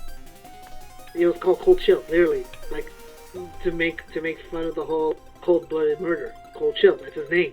That was the guy who killed Batman's parents. Yes. So basically a random thug that got away with it. So yeah, that's Batman's bad day. The death of his parents. Oh, it keeps going. So years later when Batman becomes Batman, he stops a crime that's being organized by the Red Hood. And when I say that in quotations, it's because the Red Hood is used as the Joker. Yeah. So Red Hood, he fights the Red Hood. Fights, literally. This is Batman's point of view. This is what I like about the story. He fights the Red Hood, but the Red Hood falls into the acid pit. And when he falls in the acid, shit hits the fan from there on in. So that's basically Batman's bad day. Mm-hmm. So now, the one I got was Joker. Joker's bad day was he was struggling to be a comedian. He tried and tried so hard, but nothing was working. He was a washed-up loser, never gonna go anywhere. He goes home. His wife supports him. They live in the worst part of Gotham. The worst part of Gotham. So, and she's pregnant. She tells him she's pregnant. Okay, now I gotta write jokes. But he's also worried about money. Pay for the kid, how they're gonna pay for the rent, and all that. So in that case, when he was worried about all that, two guys out of nowhere said, hey, you used to work in this factory, right? And this factory leads to this other factory that has a safe full of money. All we need from you is to tell us how to get to one factory to another factory, so and you get a cut. And for you not to be afraid to get in trouble, you wear the Red Hood costume. No one knows who you are. We're the real guys. You're just the lookout man and the map. Mm-hmm. He goes, okay, sure, I'll do it. He's worried about paying rent and all that for his wife and his soon-to-be child. But then that's the thing. You never know the sex of the child. Yeah. So while he was there talking about this, he was having seconds to do it. I'm afraid I'll get in trouble. I'm like, don't worry about it. If shit hits the fan, we'll make sure you get away scot-free. We'll take the heat. And that's what they promised him. Yeah, out of nowhere, left field, one of the stagehands gives him a note saying that, hey, your wife and your child died in a car accident, and sorry, they didn't make it. And the Joker goes, huh, that's funny. And he goes, what? I don't need to do this anymore. My wife and kid are dead. I have to steal. There's no point anymore. And the guy goes, and of course the two guys are, no, you're doing this, motherfucker. Now because you have nothing. And they convince him, you gotta do it or we'll kill you. So he does it, and he, Batman shows up like usual, beats the shit out of the other two, goes after the Red Hood, fights him, and when I say fights him, literally the Red Hood tries to take off his helmet, saying, no, stop, I don't want to fight. And Batman took it as a sign of his, his fighting pose. And Batman goes up to him and tries to punch him, but the Red Hood slips on his own fucking cape, trips, and falls in the ass. And the Joker is born. Mm-hmm. So, and that's how the Joker is born. It becomes the whole question of the chicken and the egg. Batman made the villain, or does the villain make Batman? So, it's a circle. Yeah, it's a whole big, confusing circle there. So, now you know the story behind the comic of the Red Hood. Not Red Hood, behind the Joker. Joker. That was Joker's origins. Yeah. The Killing Joke. See, what can we begin with how this whole movie portrayed? Let's see. Let's talk about the comic first. Okay, so the comic... Let's talk how the comic works. So, apparently Joker, it's like many, many years already. Joker, I guess he goes AWOL for a while. But then... Yeah, he's MIA. Yeah, he's MIA for I'm going to say maybe... I can't remember exactly. Maybe a year or more or less. One of the two. Yeah. So... he ends up showing up in the front door of the Gordon residence, and this is the famous scene that everyone knows. It's I've seen a few videos that say one of Joker's most insane or craziest moments that he's ever done, or the most evilest thing. He shoots Barbara Gordon in the spine, crippling her. Yeah, cripples her. And then when they take Gordon and they kidnap him. But before Joker ends up leaving, he does the unspeakable thing of stripping Barbara Gordon and taking pictures of her. And when I saw this in the animated movie, it kind of got a little rapey feeling to it. Because in the cartoon is. I'm sorry, say that again? In the comic books, it was supposed to show her, nude and taking pictures of her. But in the cartoon, it's supposed to have that rape. Yes. That part. In the cartoon, basically, Joker didn't rape her. That was the incentive of it. Yeah. Of course. So in the comic, they take Gordon to the fun house and, show pictures of his daughter naked and messed up and paralyzed, and, his dad can't take it, his daughter looking so defenseless, and also realizing that his daughter was Batwoman. So that made it even worse for him. And yeah. Batman goes up, beats the shit out of the Joker. They get into an argument, they get into a fight, and then Joker basically tells him it takes all as one bad day, huh? And then of course they both laugh because it's dark, it's cynical, and the fact that I made you, you made me. The comic book doesn't really hold up anymore, to be honest, because I reread it. Because when I heard they were making the cartoon movie out of it, I bought the comic again. Yeah. And when I say again, I used to have the single issues, then I lost them, and then I bought the hardcover book now to reread it. It was only $16, so that was weird. Man. This book's cheap. So when I read it, I was like, ugh, this doesn't hold up anymore. This is bad writing. It doesn't hold well. It's kind of disarming. It gave the origins of the Joker. Yeah. Overall, it wasn't doesn't hold up. But to be fair, without that book, we'll never get. Well, it is canon to the main series now. I'm sorry. Repeat that because your audio just completely shut for a second on my end. Oh, really? I'm sorry. So I guess I got to speak a little louder. So the point is, the whole book itself. It's weird. It doesn't hold up as well anymore, and years have passed by. It just doesn't hold up. But without this book, though, we'll never get Oracle because this is actually canon to the Batman stuff now. Yeah. And because without the whole Killing Joke, there'll be no Oracle, there'll be Batwomen, there'll be none of that. And that's cool. Like, I like that. So it's cool. But So yeah, in the comic, so Joker's whole point is, what if can someone actually go be insane with just one bad day? Was his. And the answer is yes. Yes, it can. All it takes is one fucked up day. And that's what he tried to do with Commissioner Gordon. He strips him down, just frankly abuses the poor man, to the point too where he's on a the funhouse ride, and he starts showing all the pictures around him of his naked, bleeding daughter, practically dying in front of him, and he's just trying to mentally break the guy. Yeah. Just to prove his point to Batman and to everyone else that all it takes is just one bad day. Which was this was also mentioned in one of the Arkham games, actually. No, and it's not just that. It's not just the Gordon story too. It's also the Joker and Batman story. Remember, with Batman, it was a good shot to the family. That day against Batman, that's his bad day.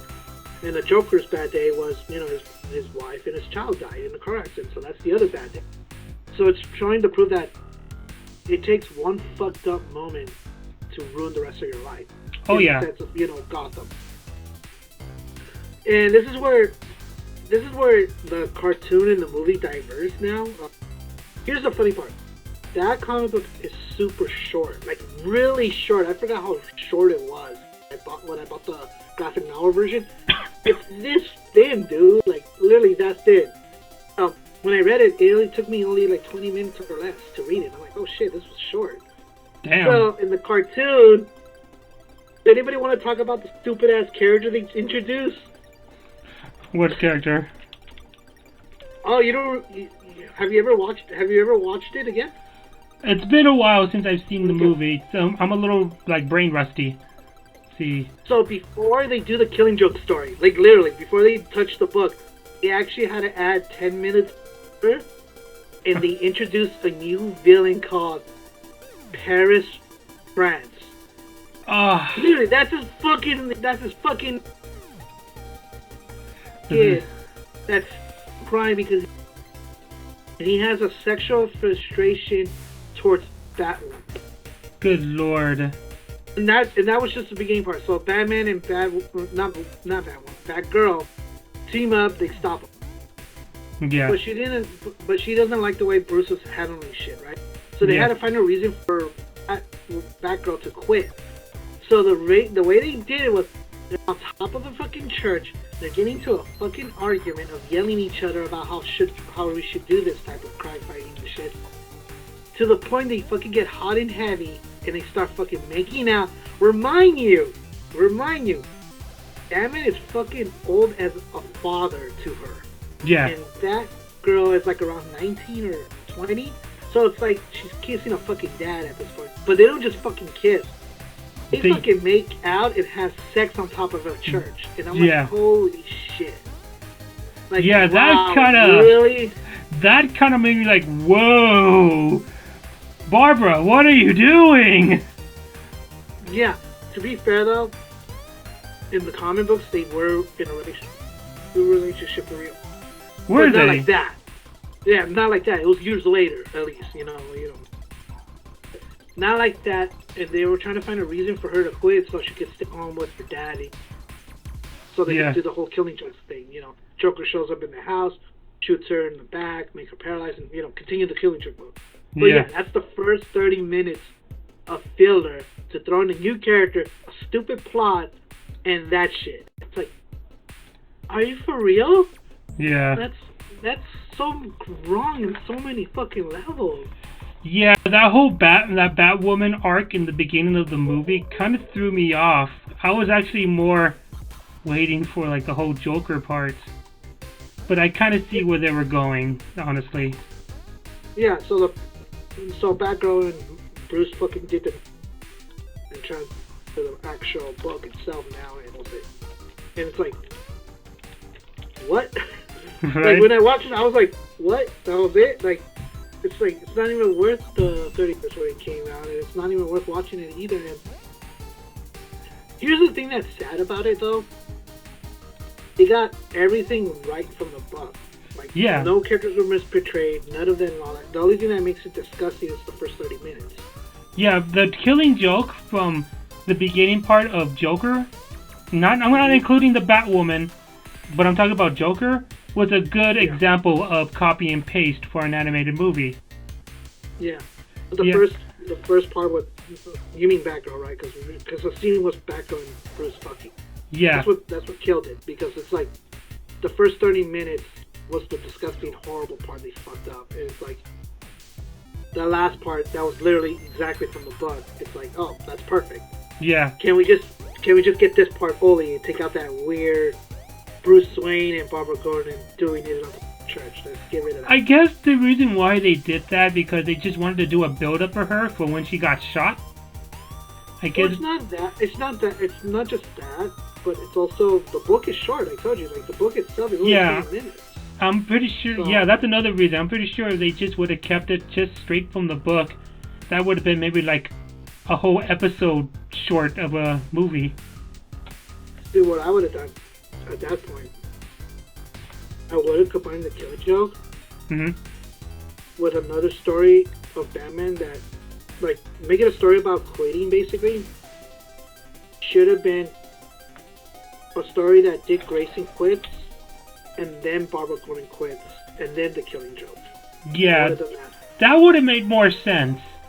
But then but this whole Barbara Gordon, love affair with Bruce Wayne, it was very cringy at some point. Especially the part especially when they have sex on the rooftop. That was really like, okay. On a church! On a fucking church! Oh, Jesus was watching that day and he was disgusted. Like, oh, good lord. Ugh. He's like, there's two cosplayers doing it on my place. What are these weeaboo cosplayers doing on my building? So Killing Joke was a pretty good example of a copy and paste, despite the whole Batwoman thing. But yeah, they got everything down, especially the whole that whole big speech that Joker says during the Funhouse chase when Batman's looking for him. He has this really big dramatic speech about one bad day, and I think that was a pretty good. I think that was pretty good too in the movie. For me, I gave it the same treatment. Like, I agree with you, like 50-50. It's one of those, like, it hits its mark, but it falls flat because of the first 30 minutes. Yeah. Like I tell people, it's like, if you're gonna watch The Killing Joke, just skip the beginning and just start at The Killing Joke. Yeah. Don't watch La Paris, France bullshit. No. Like, get rid of that fucking rich white kid, wannabe monster. Get rid of that weird, creepy, Barbara Gordon doing an old man on the roof. Like, get rid of that and you'll be good.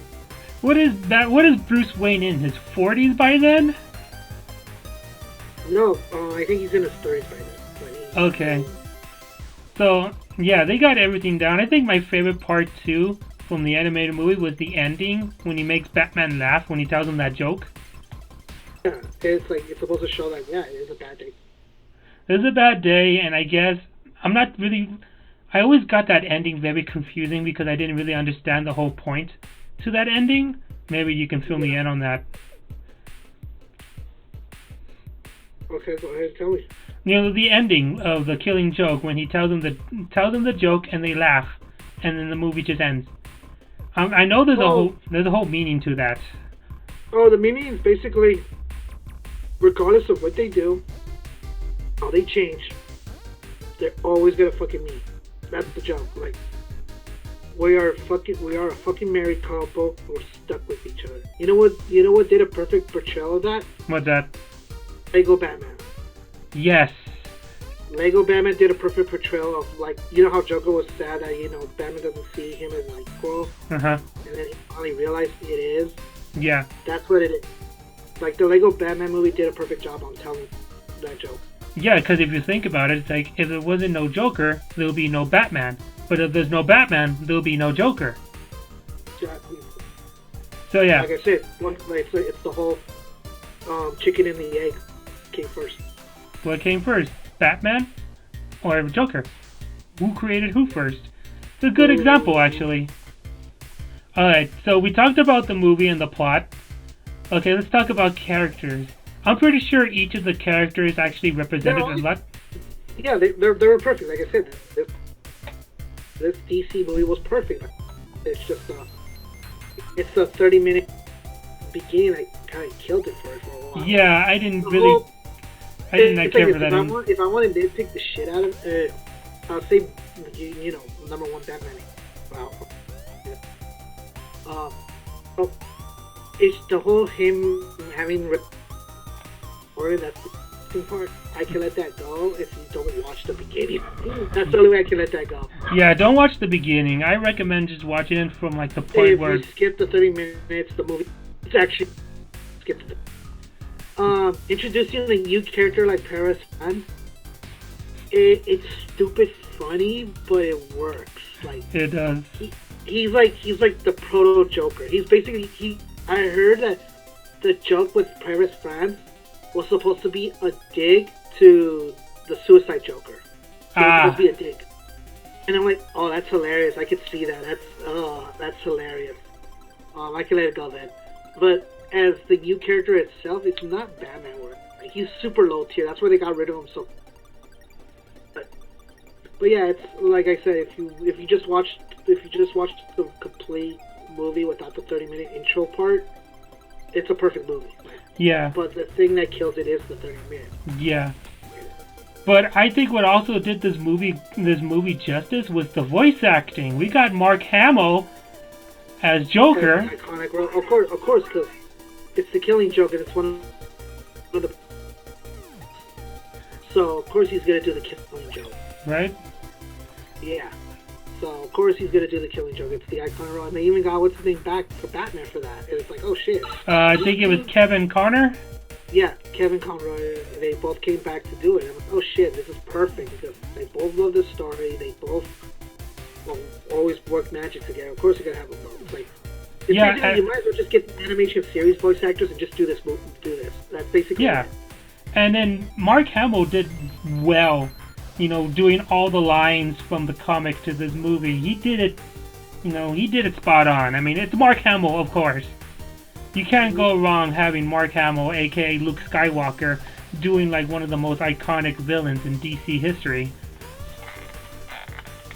And of course you got Kevin, you know, also voicing one of the most iconic heroes in DC. Who was Barbara, by the way? I don't know. Like, I know it was someone that done it before. Like, it was another voice actress. She did play Barbara before in one of the other cartoons or series. Yeah, because I've heard her before.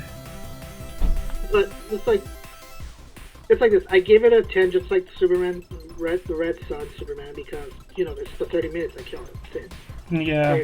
If they didn't have that dumb Paris Spence bullshit part in it, it would have been perfect. Oh yeah. It would be a short movie though, but that's fine. It's like, dude, you just sell it as a. I would have just done this with DC. Made it into a 30-minute thing. Do the whole Dick Grayson quitting, and then Barbara Gordon quit thing in the beginning. Oh. Or if you want, you could have done this. Remember when DC Showcase did their thing? Yeah. Remember that? Yeah, I remember that. 3 stories in one. Mhm. You had the Shazam story, then you had the Spectre story, and then you had some other story. I forgot which one. I want to say it was a Green Lantern one. But you had 3 stories in one. You should have done that. With the Killing Joke. Like, the Killing Joke should have been one, the 2 other stories. Hey, it should have been the Trinity style. Like, Batman for the Killing Joke, a story for Wonder Woman, and a story for... And that would have been an hour and 30 minutes. Right? Yeah, I also like your idea, too, with the whole Robin and Batgirl quitting, and then it goes into the Killing Joke. That would have worked, too. So, I looked it up. The voice of Barbara Gordon was actually Tara Strong. Oh yeah, of course. Famous Tara Strong. Tara, everyone strong. Yeah, that's another friend of mine that doesn't care for her, especially her Harley Quinn. For me, it's like, I don't really care. She's a great okay. talented- She's a great talented okay. voice actress. She's a great talented voice actress. It's just she has that iconic voice that you could just give her any character that's like a young teen boy or Yeah. girl, and that's it. And Yeah. it's like, she became typecasted. Yeah, pretty much. So yeah, Like- I didn't give my rating yet for like Red Sun. If I were to give it a rating, I'll probably give it a 9.5 because yeah, it's decent, but they could have done better. They left out a lot of stuff. And for the killing, Dimitri, like they got rid of the important part was Dimitri. right? And for the Killing Joke, I'll probably give it a 10 as well. Give it a 10 like you. It's a good movie. It's a good example. Yeah, it's a good example. It's at 30 minutes, but it is a good example of a copy and paste like they should have done with Red Sun. Yeah. Yeah. So that's our review. That's what we had to say. I didn't expect us to do the Killing Joke now, but since it's a short, Hey man, might as well. Like I know the story inside out. yeah, and plus it's also a very short novel and a very short movie without that 30 minutes. So it was an easy review. I'll probably gonna do some plans for like another review. Maybe Hush. Hey man, if you want, I could you get in here too as well. Yeah, we should do one with Zach. That'd be cool. Yeah, we'll do a 3-way chat. Yeah, that would be cool. Yeah. Yeah, this is yeah, it's just Red Sun was like it wasn't that great. Like for anybody that's watching this and anybody you can upload this on YouTube. Just watch the visual the visual novel version. Yeah, the animated auto the book. motion comic version. Yeah, the motion comic version of it. Yeah, it's in the chat box, but of course once I put this on YouTube, it's going to be in the description. The link of that. Yeah, and as for the Killing Joke, I would say read the comic because it doesn't include that 30-minute intro in the animated one. It goes straight to the whole Joker. Yeah, But if you're willing to watch it, just skip the 30 minutes, or if you're really that crazy, just watch all of it. Yeah, if you want to see two cosplayers doing it on top of a church. Yeah, if you want to see a teenager and an old man, do it on top of a church. That's so like weird Pornhub shit. It is. It's very awkward. So that's my review. That's our review for it. Yeah, Zach says he's down. So I'm gonna. Yeah, I'm gonna try to come up with some more ideas for another review. Maybe it'll be an anime, maybe it'll be a video game, or maybe another comic book that turned into an animated movie. Whichever works. So yeah. So thanks for watching, guys. I'm Danny Jesse. That's my friend JohnnyContra. Thanks for watching. We'll see you guys next time. Peace out. Take it easy, guys.